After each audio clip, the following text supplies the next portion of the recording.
Welcome to YoYo TV. Telangana రాష్ట్ర దేవాదాయ శాఖ మంత్రి కొండా సురేఖ కేటీఆర్ల మధ్య గత 2 రోజులుగా మాటల యుద్ధం నడుస్తోంది. ఇటీవల ఆమె కేటీఆర్ను ఉద్దేశిస్తూ చేసిన వ్యాఖ్యలు పెద్ద దుమారాన్నే రేపాయి. ఈ వివాదాల్లోకి సినీ సెలబ్రిటీలను కూడా లాగుతూ నానా రచ్చ చేసింది. ముఖ్యంగా నాగ చైతన్య, సమంత విడాకులు తీసుకోవడానికి కారణం కేటీఆర్ అంటూ సంచలన ఆరోపణలు చేసింది. కొండా సురేఖ మీద చాలా నీచమైన స్థాయిలో ట్రోలింగ్ సాగింది. తెలంగాణ రాజకీయాల్లో ఆ క్షుద్ర సోషల్ మంత్రగాళ్లను ఉసిగొల్పేదెవరో, ఎన్ని రకాల ట్రోల్ బలగాన్ని పోషిస్తున్నారో అందరికీ తెలుసు. అదొక మూసి మురికి ప్రవాహం. సురేఖ కన్నీళ్లు పెట్టుకుంది. మీడియా ఎదుట తన ఆవేదనను వెళ్లగక్కింది. నిజం, ఆమె బాధలో అర్థం ఉంది. హరీష్ రావు ఈ ధోరణిని ఖండిస్తున్నాను అన్నాడు. ఎందుకు? ఆమె చూపించిన ట్రోలర్ల ఖాతాలకు హరీష్ రావు ప్రొఫైల్ పిక్స్ ఉన్నాయట. తనే చేయిస్తున్నాడనే సంకేతాలు జనంలోకి వెళ్తాయని అనుకుని ఖండించాడు. కానీ కేటీఆర్ ఆ మాత్రం స్పందన లేకుండా కనపరచలేదు. పైగా దొంగ ఏడుపులు, పెడబొబ్బలు అని ఎద్దేవా చేశాడు. అది అభ్యంతరకరమే. మొరటుతనం, పరోక్షంగా ఆమెపై ట్రోలింగ్కు ఓ నీచ సమర్థన. దీంతో ఇక ఆమె కేటీఆర్ మీద ఈ విమర్శల దాడికి దిగింది. తను హీరోయిన్ల ఫోన్లు ట్యాపింగ్ చేయించి వాళ్లను బెదిరించి వాడుకొని డ్రగ్స్ అలవాటు చేయించేవాడనే ఓ తీవ్ర విమర్శ చేసింది. చివరకు చైతన్య, సమంత విడాకులకు కూడా ఈ కేటీఆర్ పోకడే కారణమని ఆరోపించింది. సురేఖకు కడుపు మండితే కేటీఆర్ మీద విమర్శ చేస్తే ఓకే, కానీ దానికి కొన్ని పరిమితులుంటాయి, సంస్కారపరమైన హద్దులు ఉంటాయి. అవి దాటేసింది.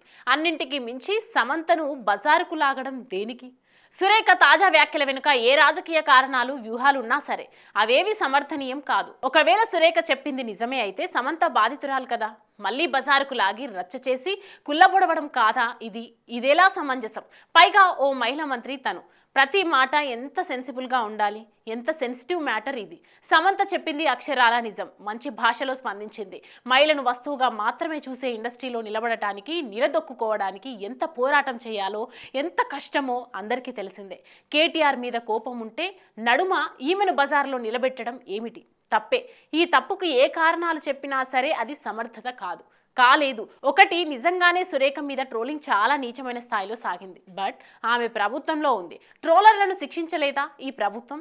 2, ఒకవేళ కేటీఆర్ను టార్గెట్ చేయాలనుకుంటే తన మీదే ఫోకస్ చేయాలి. అంతే తప్ప పాపం సమంతని లాగడాన్ని ఏమనాలి? కేటీఆర్ మరీ అరాచకాలకు పాల్పడి ఉంటే ఫోన్ ట్యాపింగ్ మీద ఎలాగూ విచారణ సాగుతోంది కదా, తనను ఫిక్స్ చేసింది ఎక్కడ? దర్యాప్తు ఎందుకు ఆగిపోయింది? ఈ వైఫల్యానికి సమంతల్ని బలి చేస్తే ఎలా? మేము ఫలానా కేటీఆర్ కారణంగా ఇలా మోసపోయాం అని ఎవరైనా కంప్లైంట్ చేశారా అంటే లేదని చెప్పాలి. ఎప్పుడు ఇలాంటి సందర్భాల్లో కూడా బయటకు రాని అక్కినేని అమల తొలిసారి మీడియా తెర మీదకు వచ్చింది. బీఆర్ఎస్ వాళ్లే కాదు, తటస్థులు, సినిమా ఇండస్ట్రీ ప్రముఖులు కూడా సురేఖ ధోరణిని ఏకిపారేస్తున్నారు. సోషల్ మీడియా అయితే ఇక చెప్పక్కర్లేదు. చివరకు కాంగ్రెస్ ప్రభుత్వ సమర్థకులు కూడా అవును, ఒక రాజకీయ పార్టీగా కాంగ్రెస్ స్పందన ఏంటి? సురేఖను సమర్థిస్తుందా?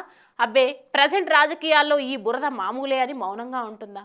పోనీ ఆమె చెబుతున్నది నిజమే అనుకుంటే ఈ ప్రభుత్వం కేటీఆర్ మీద ఏ కోణంలో విచారణ సాగిస్తుందా అన్న ప్రశ్నలు కూడా వ్యక్తమవుతున్నాయి. ఇక ఇదే క్రమంలో సమంతకు కొండా సురేఖ క్షమాపణలు చెప్పినట్లు ట్వీట్లు కనిపించాయి. కానీ అది ఆమె అఫీషియల్ అకౌంట్గా కనిపించలేదు.